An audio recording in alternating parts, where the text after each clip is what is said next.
بسم الله الرحمن الرحيم. ويل للمطففين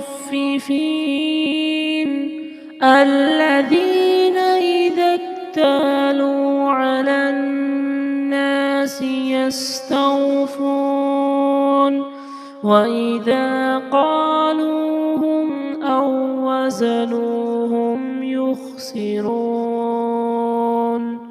ألا يظن أولئك أنهم مبعوثون ليوم عظيم يوم يقوم الناس لرب العالمين. كلا إن كتاب الفجار لفي سجين وما أدراك ما سجين كتاب مرقوم. ويل يومئذ للمكذبين الذين يكذبون بيوم الدين وما يكذب به إلا كل معتد أثيم إذا تتلى عليه آياتنا قال أساطير الأولين. كلا بل ران على قلوبهم ما كانوا يكسبون.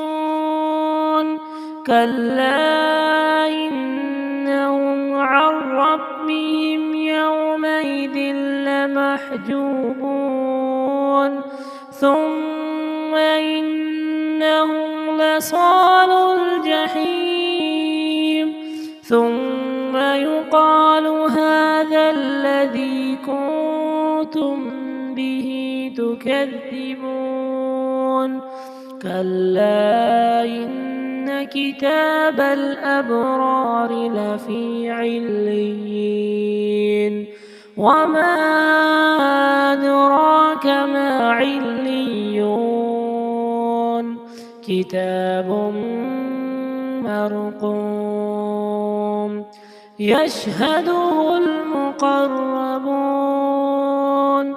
إن الأبرار لفي نعيم على الأرائك ينظرون تعرف في وجوههم نظرة النعيم يسقون من رحيق مختوم ختامه مسك وفي ذلك فليتنافس المتنافسون.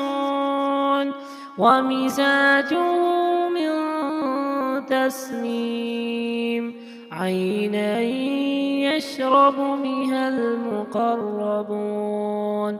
إن الذين أجرموا كانوا من الذين آمنوا يضحكون وإذا مروا بهم يتغامزون وإذا انقلبوا إلى أهلهم انقلبوا فكهين وإذا رأوهم قالوا إن هؤلاء لضالون وما أرسلوا عليهم حافظين. فاليوم الذين آمنوا من الكفار يضحكون على الأرائك ينظرون هل ثوب الكفار ما كانوا يفعلون.